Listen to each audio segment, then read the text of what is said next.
Hola, Tom. Hola, Dana. And I don't know any more proper Spanish, so we can't even begin to trick the people into thinking that they accidentally tuned into an all Spanish episode. Right. I can say no habla una palabra de español, which is I don't speak a word of Spanish. That is more than I know. At most, I recall donde está. Right. Well, we are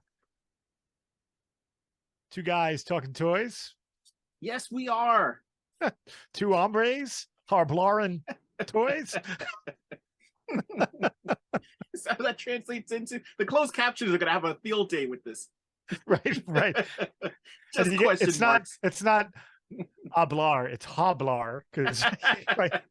I want to get mugged as soon as possible when I show up someplace and speak proper English to the people that normally speak that language. Instead I'd have it. You get harblar in a spanel. I'd have it coming. Right. I would deserve it. I probably deserved it before this conversation started. So it's so what you got new? I got exciting stuff. Oh, let me see your exciting stuff. What did you manage to pick up today? We have the Warriors of the Saurozoic. Oh, that is so cool. They look fantastic. They really do. They really do. You know what? But they don't have tails. Only one of them has a tail. What? Yeah, I don't know why I'm so disappointed about that, but only one has a tail. Is it the Stegosaurus? Yeah, the Stegosaurus has a tail, but he's got his little gas mask, you know. I wonder if that's explained in the lore. Maybe some evolved with tails, some did not. They are very well sculpted and detailed. Like those look great. I don't know if you can see the texture on the head, but it's pretty good.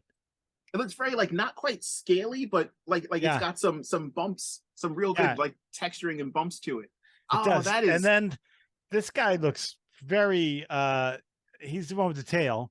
Oh, very like Toxic Crusader, and also reminds me of the guys from Dark Crystal.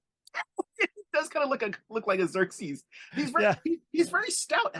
How big is he compared to the other ones? Is he shorter?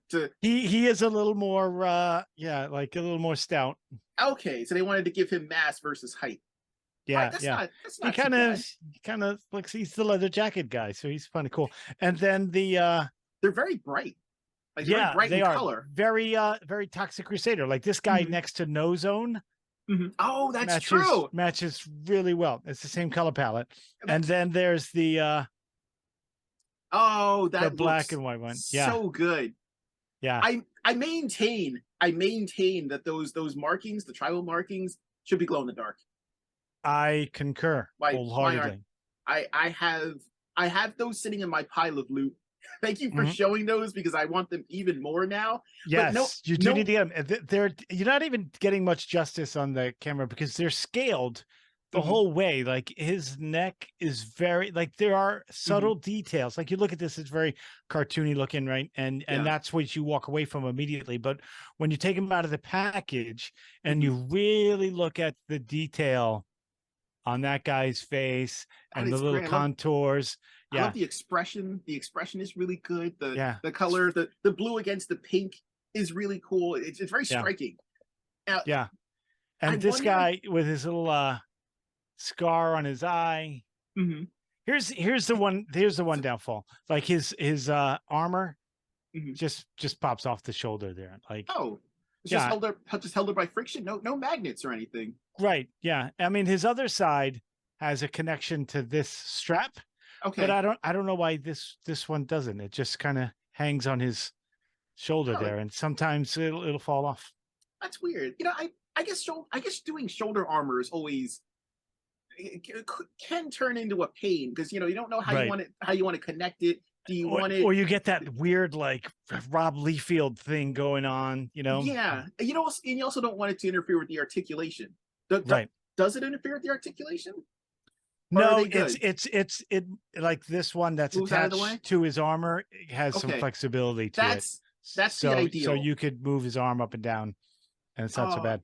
Those look great. Boss Fight Studios released those in all the colors. Yeah, and this guy has both his armor plates are connected. It's just that one guy and the one plate. Yeah. Oh no, he's a troop builder too. I I have to get 3 of them. Thanks a lot, boss fight. Boss fight. Thanks. So I have the whole wave sitting in my pile of loot. I need to add a few more things before I ship it. But I've already got they've already announced wave 2. Wave 2 looks great. Yep. Clear some new mold reuse, some new parts. I'm super excited. I want all of these. That's a really good get. Yeah. What you got? So I lucked out, and so Mecha has been releasing, and I don't remember if these are part of the new Target, I think, Geek Out thing that they were doing for collectors. Right. This year they decided it was a good idea to maybe not insult the very people that you want buying your stuff. So I know that NECA had some things that were supposed to be coming out because they use the word geek. No, one of their advertisements for the I don't remember if it was this most recent toy haulathon or the one before it, but one of their advertisements, like you'd go to the page, you'd scroll through, and Target would be like, "Oh, it's a big geek toy haulathon," and there's a video that's supposed to be an advertisement for the toy haulathon, and it shows like Hollywood's interpretation of what they consider a collector. It's the guy in the basement on the couch. Yeah, for the whole 9. And he's like, "Mom, I gotta get on for a Target haulathon." And I'm like, "What's wrong with you? Why are you openly mocking the people that you want to buy your stuff?" And it turned into like this whole thing where the actor's just doing his job, but he got attacked. Target got yelled at. Right. Don't attack actors. Rightfully so. Don't attack the actors, actor, people. But it's not. Yeah. He's just doing his job. But yeah. Now, if on his Twitter he was like, "I hate neckbeards. They suck. Toy collectors are morons." I get maybe be a little upset about that, but he was just a guy doing a job. They refocused and adjusted their tactics for this time around, and decided it's just a simple thing. Don't make fun of the people you want spending money on your stuff. Or do, and see how it goes. But anyway, so I wound up finding the Mirage, the Mirage 4-pack of Ninja Turtles. I've been looking forward to these since they popped up during Toy Fair. They look ridiculously good. The packaging is really good. The artwork for the opener is really good. That is nice. The only kind of weird thing is that I feel like Mikey's expression is a little bit angrier than Raphael. So since they're all just wearing red bandanas, I'm going to be swapping that up. But one of the things that I wanted to point out, aside from these looking amazing and being really excited to get them, hurt a little bit buying a 4-pack because, it's a box set. So those can get a little bit up there. But one of the coolest things about this is on the packaging. I hope I have this up right. They list who worked on it. They list credits. Nice. You and I discussed that. Yeah, you get to see, and I apologize to the people you can't read this, but on the packaging they list, and for the listeners, are you apologizing for the lack of focus, or that we may have illiterate people who follow us? Oh, well, I mean, if you're illiterate, enjoy listening to the show. You don't have to read. You don't have to worry about closed captions from the beginning. You don't have to worry about any of that. Just sit back and enjoy us talking toys. But no, I love that. Like, artists deserve credit. People that work on stuff like this deserve credit. If a company's making toys based on a pre-existing IP, if they're taking stuff from a comic and putting it out there, and they're using some fantastic artwork, or if they're basing their looks on an iconic look that a specific artist came up with and put together, put them on the box. Like, shout them out. Everything else is on the box. Everyone else gets credit for doing stuff. Why not? These are the people that are responsible for these existing at all. Last time we saw that was the Ninja Turtle Batman crossover, right? Yep. And I wholeheartedly, every company should be doing this. There's plenty of room on the box. Like, you can fit the names of the people responsible for helping bring these to life somewhere on your packaging. There's real estate for that. No matter how many translations of things you need to make, artists deserve credit for their work. Pay them what they're. Yeah, that's my PSA for the episode. Pay artists, pay them what they're worth, they break their backs, they bust their humps to provide us with amazing stuff. There's so many things that we wouldn't have in the toy world were it not for these crazy guys who do amazing art, who do incredible 3D stuff, who do amazing engineering. Give it up for them. I'm going to insert some applause for the artists. Oh, Unless I don't. I might have a sound effect on my phone. Next time you get on one of your Andy Rooney moments, we're going to have an applause. I feel like the writer's strike could use you right now. You could probably. Oh yeah, I'll get out there. That was very impassioned. I was impressed. That was good. I would happily walk out there with a sign. That was like an Atticus Finch moment, and I'm glad I got to witness that. So since we're talking Ninja Turtles at the moment, and one of the most entertaining things to me in Ninja Turtles are the Mousers and characters like Metalhead and Chrome Dome. I want to talk to you today about robots. Nice. Because I enjoyed I like doing these dives on early childhood toys that people probably own. We did dinosaurs. So many collectors have, if you're just starting out, some of the earliest memories you have probably are of getting a dinosaur. I enjoyed doing the discussion about trucks, because that's another, like, just basic, simple. They're everywhere. They're simple to make. They're trucks. Robots is next. I feel like robots is almost the next step in that. They're a little bit more complicated. They're a little bit more complex. You get, there's a little bit more understanding that needs to go into, what these things are. But it's fun. So I would like to talk about robots. I'm excited about this. I'm excited because you know what? You're like a robot guy. Not like you're a robot. You're not cybernetic. You have no emotions. The only thing I feel like the only thing that would make you cooler is if you were part robot. That would be awesome. But like you were very early on into the history of the Transformers and blah blah blah. And my brothers and I went through the robot stage. Mm-hmm. It was like post He-Man. Right, post GI Joe, but pre-wrestler. Okay. Yeah. So, but we didn't really collect one line of robots. We kind of like had a mishmash of everything. Yeah, I feel like that was almost impossible to avoid, because from the very beginning, I think that those were getting on the shelves alongside dinos and trucks.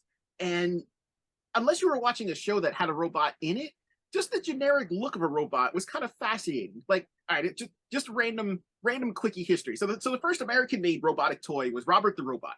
Robbie the Robot. Yep. Yeah, 1954, and I only remember that because it's the same year that Godzilla came out. But super simple, super. We've all seen this design in some way, shape, or form. The boxy look, the grill mouth, the wide dead eyes. Made of plastic. The big selling point is that he could talk, and it was like completely in line with that 1950s. Once America got past the cowboys and like the kind of the Western, space was the next. Lost in space. No pun intended. Like the robot became a household actor name. Yeah, like Star Trek was kind of right. Like space was the next frontier, and that was where people were looking to get like ideas for toys, for characters, for different kinds of shows. And now we're getting away from the Western style. I want a cowboy hat. I want like a 6-shooter. Now you wanted the Red Ryder BB gun. Yeah, like you don't want to shoot your eye out. You want your robot to do it for you. With a laser. I've got a bot for that. And I feel like there may have been no bigger kind of burst into like the robot toy experience than what we talked about last week. Star Wars. They had all the droids. They were interesting characters, and I mean, and there were shows that and movies that appeared long before that had the robotic characters. Right. But Like if you said, you know, Danger Will Robinson, like everybody knew who you yes, were talking about, whether you watched the show or not. Everybody yes, knows. Yeah, yeah, everybody knows that reference. yes, everyone knows that. Everyone's seen the design, the dome head, and it's always kind of fun to see that repeated now as like a retro style. Oh, that's like the old Yeah. the in Teen Titans. There's a character called the Brain, or just Brain, that has Right. that kind of similar And design. It's almost like a they call him Brian. And they misspelled my name again. here's my robot that I had when I was a kid. Everybody had Oh, this that's one. Yeah. yes, everyone had that. Everyone had Everybody that had toy. this little guy. Yep, Yep. the wind up feature, and you could slot them in kind of anywhere, especially like the older, really generic looking designs with the Yeah. head, again, like just the domed head, Yeah. the This guy hung out with silver body. R2D2 and Mm-hmm. R5D4 Yep. So and who were Daggett. so who were some of the earlier robots that you had that you can Uh recall offhand? yeah, we well, Voltron was huge for me. So Mm-hmm. but we started with the Transformers, and I want to say it was my older brother who first introduced us to the idea of the robots and the Mm-hmm. Transformers, because he was really into like at one point he had like the constructs. I don't know if it was, but you could Yes. make the robot. So he started the idea of robotics Mm-hmm. was early on with him. Mm-hmm. And then so he started with the Transformers, and then you know he really wanted Megatron, but as you know, like that line was a mishmash, and that's my theme today is the term mishmash, I guess. Mm-hmm. Like Megatron was a pistol that I could Yes. hold, whereas Optimus Prime was a semi, but the Mm-hmm. pistol was bigger than the semi. Like it was all kinds of things thrown together. So Yeah. we kind of went with that idea, and you know he got Soundwave and Optimus Prime, and then I got a couple of GoBots, and the robot Mm-hmm. that I first got that turned me on to the GoBots, which again was part of the mishmash, Mm-hmm. was the Zod monster. You know, Yes. Oh my God, that the term monster is probably the best way to describe that terrifying toy. The way yeah, that because it was like it moving was, that weird way. yeah, and it was like engineering back then. If you shot your eye out, you could shoot your eye out with a BB gun or Optimus Prime's fist. And interlocking parts could pinch the crap out of your hand. And I remember, like, I didn't have Zod when I was younger, but I remember when I started rebuilding my collection when I got older, and I got my first Zod, and he was still in like great shape. He was almost like out of the box, and Yeah. I turned him on, and the violence of the motion when he would like lift it up was and loud. slam down. It would Yeah, click, like it was very intimidating. I thought something was wrong with it at first, but you know, thinking about it as a kid, if you tried to just like you turned it on and you tried to just pick it up, it would fight Oh you. no, It I'd rather amazing. pick up a rattlesnake. And I love that it had the kill button with the little Yes, spear. It you. looked like a screwdriver, but you had to like time it right while he was throwing Yep, himself around in that seizure. and And you legit had to do it because there was no other way to right, pick him up while he was having a fit. I loved it. Uh, So then the GoBots, like, and then I got Psycho, because they had the GoBots even had the bigger size, like they had mhm, the big GoBots and then the yeah, little ones, and then gosh, had I known, I'd have Zod, and I have the GoBot headquarters downstairs. Like, I loved the command center. yeah, so good. I But the didn't again. I didn't GoBots, have it, but I that was one of the things that when I had my own money, I right? absolutely started buying those. And then yeah, so we had, but nothing ever matched, because even the Mhm, Transformers didn't match, because they had the mini bots. yeah, Right, and then they had the regular sized guys like Optimus Prime, but there then were they'd have like Blaster was big, but yes. he was a boombox.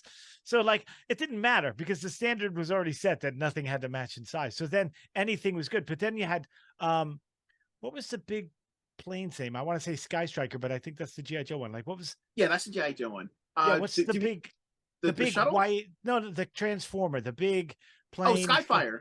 Skyfire, right? Yeah, Skyfire slash Jetfire. He comes with a whole litany of weird legal nonsense between him right. and Robotech, and But yeah. the best thing were all the knockoffs, because there was that flea market. Remember, that was where the Target is that we were in Yes. today, Mhm, and you could buy the knockoffs, or which were actually probably the originals.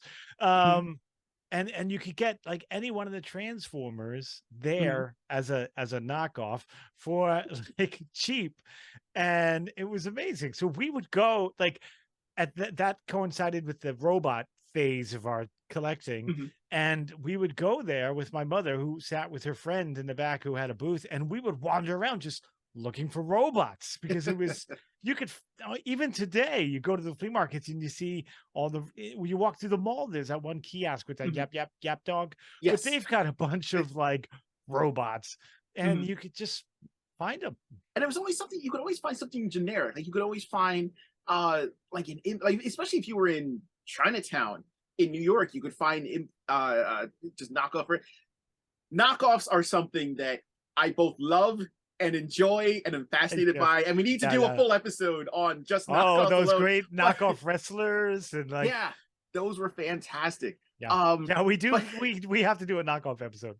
but yeah, I remember like looking specifically for the different types of robots and seeing what kind of colors they would come in, and then replicas of the old, again, like the old school vintage style boxy head, the kind of like this squishy armed robots, because they're Mhm. fascinating to me. Do you remember RoboForce? I Yes, don't yes, with remember the if we've suction talked about them. cups, right? Yes, No, I we love. haven't talked about them, and they've recently redone them, but they're not as cool. Yes, Nacelle. Well, oh, I can't believe I can't believe I forgot this gentleman's name. He created the Glyos system. No, no, no. They used the Glyos system. I believe it was Toy Infinity. I apologize if I'm incorrect. Someone managed to get a hold of the rights to do RoboForce, and they were redone using the Glyos system, so you could interconnect them with different like Glyos figures. But Mhm. it was really cool because instead of the traditional suction cups, they gave them like tank treads, and so that was kind of a neat twist. But Yeah, that's cool. they looked a lot like them, and then you could pop them apart and reconnect them. But you could also, if you fidgeted around enough, you could give them legs, which was neat because I love, and I still do, I love reinterpreting kind of like older franchises and giving them a modern spin. And RoboForce was one of those series that I Right. remember messing around with. And one of the things that I specifically wanted to do was redesign the upper half and make it look a little bit more modern, but then also uh maybe like update the suction cup. But I wanted the bottom suction cup to look like each one would be individualized, so they would have different types of suction cups. But and it would be, and like if we're in a story, the idea would be like they use this to maybe like go outside the ship, or they're in like a hostile environment and they don't want to be swept away. They use the suction cup bottom, but then Right. I wanted that to like open up from the waist, and they would have legs underneath, so if they needed to like run around and do battle or whatever, they would have legs. I wanted the best of both worlds, Oh, so so that they can yeah, unsuction and then yep, skitter about and then suction yep, back on. and then Oh, that's suction good. back in, and you know, use insert whatever comic logic, the suction cup section would just come out of nowhere. Because if Right. Optimus Prime can turn from a semi truck into a normal sized robot, and Megatron can go from a gun into a giant sized robot, why can't suction Right. cups just appear out of thin air? Even in the cartoon, he would transform and then Soundwave would shoot him like a gun. And it's Yeah, like, just a how did, handheld, he just was tiny bigger handheld. than Soundwave That's a second ago. that's fine. Yeah. But yeah, like But characters like RoboForce, I thought were really fun because those were almost like, again, like the best of both worlds. You had like the cool action adventure uh story that you could come up with as a kid. And I know they had like a one episode special that came out. But then they also looked like those old classic designs, yeah, they whether or not you knew where definitely they looked came like from. those 1950s kind of Yeah, sci-fi movies. the current runs from the cell are interesting. There are some engineering issues that are kind of going on with them. The legs are a little wonky. The bottom of the feet are just suction cups as opposed to maybe something that flipped around, so you could have a foot, or you could flip it and have a suction cup.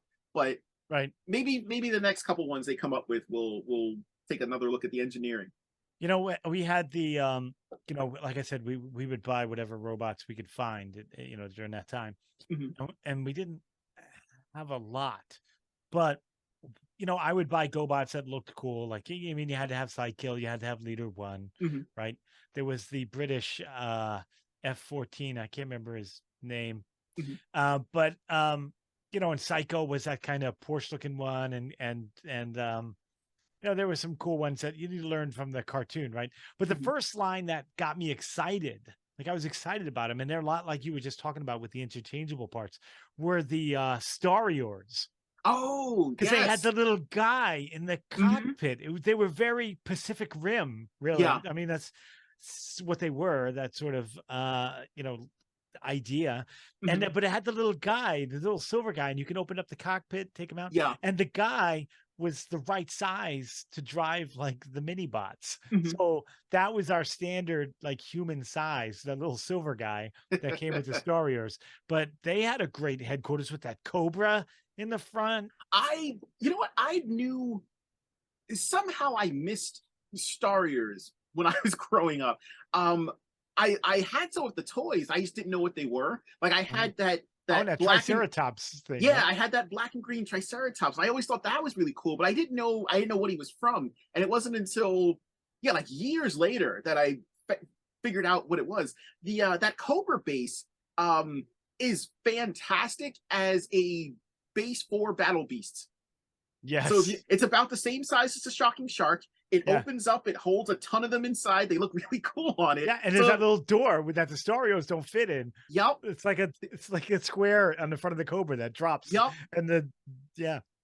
It's funny you mentioned the little driver inside, and I remember when I got some of the Dinobots for the first time, and the Insecticons, and some of my buddies. I remember messing around with them and looking at the design and poking and prodding at them. And the Dino because they came from Diaclone, which is When a we were totally kids, different I would line. have never given you one of my toys. I would have never even let you touch one of don't my toys don't you because you would want have to been know like, how they work? you would have been like, I need this head to make blah blah blah.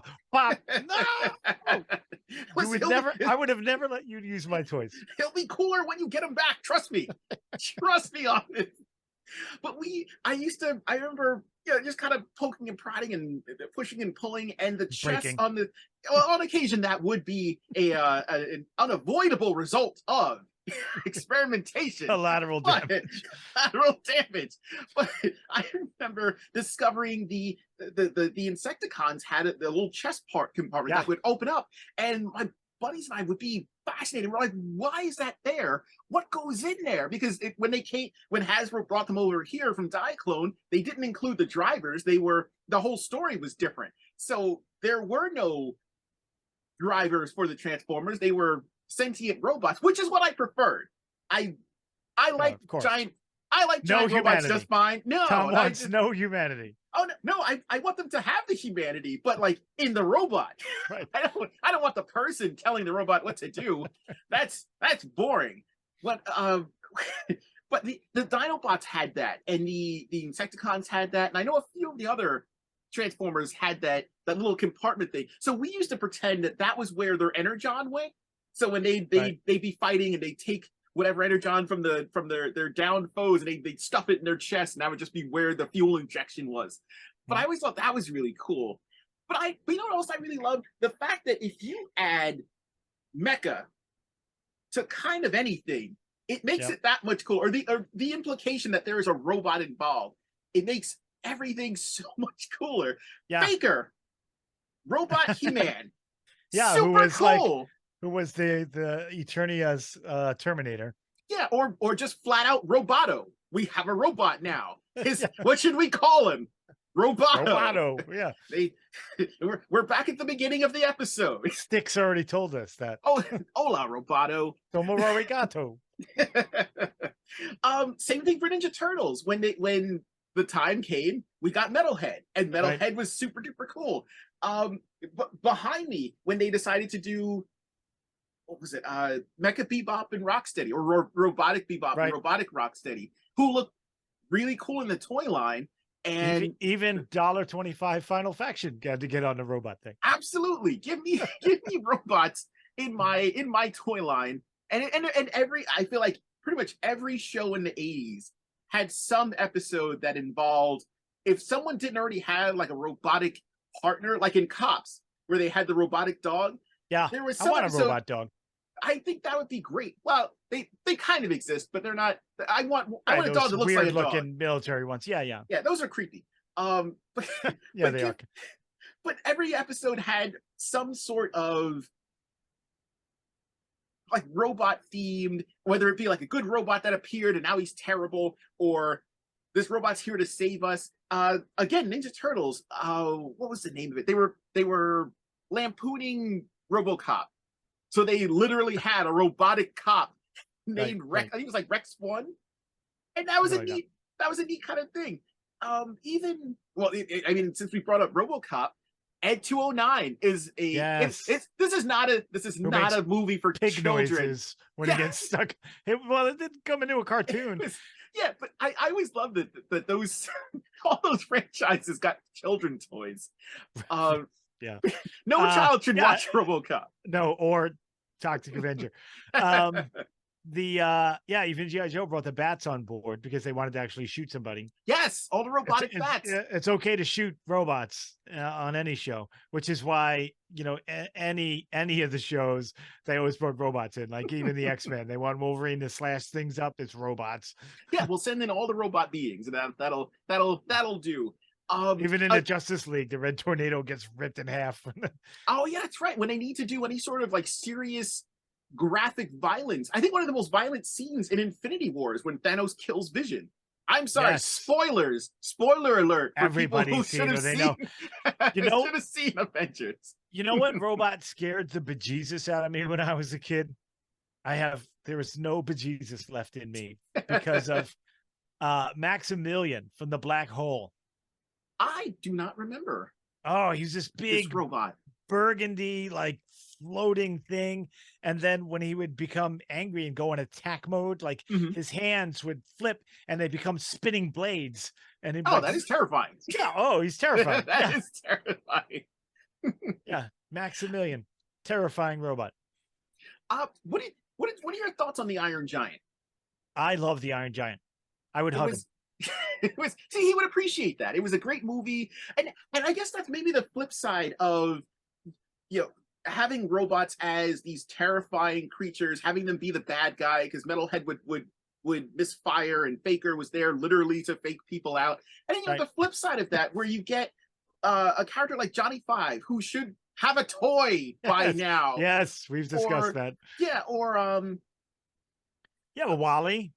Yes, you have Wally, you have Big Hero 6, where who again, and all these Data. Yes, and all these super toyetic designs. Data's surprisingly toyetic. Yes, I'm a little surprised we haven't seen more Data toys. Yeah, or to flip it again, I don't know if the Borg really count as robots. They're literally Borgs. No. Yeah, they're just Borgs. But like Terminator, like we had a lot of cool robots. Why we don't have the Terminator versus RoboCop movie? It's too late for that, but we should have. Blows my mind. Get on it, Fox. Oh, Fox is gone. Get on it, Disney. Since they blew the Aliens versus Predator, we should have gotten that one. Maximilian scared the crap out of me. What I know the cartoon was influential for all of us, the Transformers cartoon and the GoBots cartoon. But like what really turned you on to the Transformers? Like, because you're big, like, the whole history and the whole story and all the different lines. Like, we didn't really dive into that as much, but you are like the Transformer encyclopedia. I honestly don't remember when I first started watching Transformers. It was always on. I was always fascinated by it. The Dinobots really dragged me in. I loved, and it was that natural progression from I love dinosaurs. Oh, robots are kind of robot dinosaurs. What? Give me those. And then it got even further, because I mean, for better or worse, sometimes I take things too far. So I like the Dinobots, but I wanted something more. And then we got the Predacons, Razor Claw and Dive Bomb and the rest of them. And I loved that. I had this incorrect memory from when I was little, based on the commercial for the Predacons. I thought that they fought the Dinobots all the time in the cartoon. I was wrong. They do not. But in the commercial, they were their answer to the Dinobots, because when the Dinobots showed up, it got real. And the Decepticons were scared, and they didn't want anything to do with them. And here was a group of, it combines more things that I love. It's a giant robot. It's a machine. It's a cat. There's 2 cats on this team.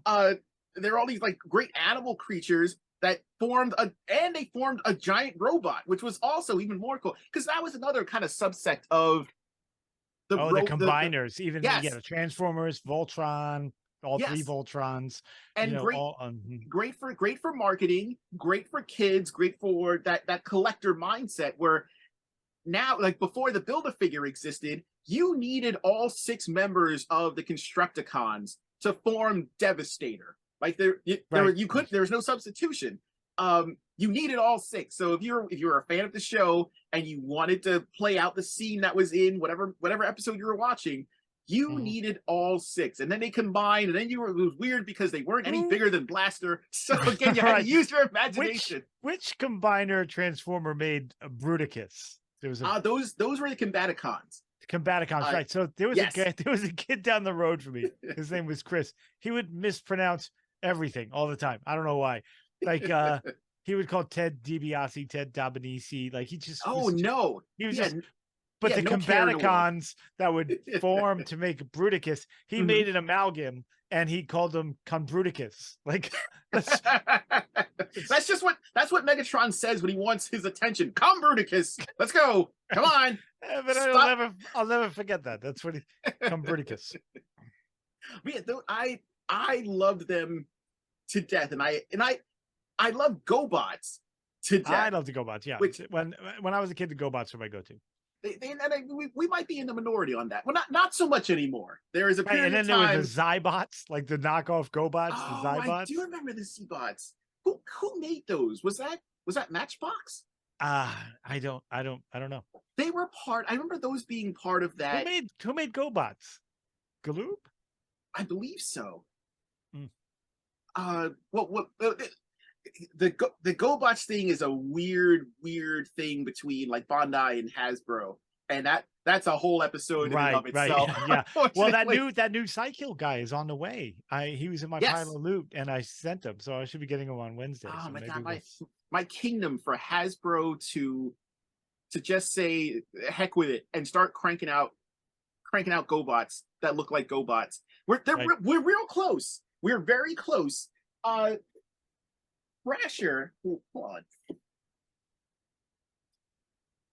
Crasher, in the most recent version of herself, looks a lot like herself. Like especially in the face. That's very Crasher in the face.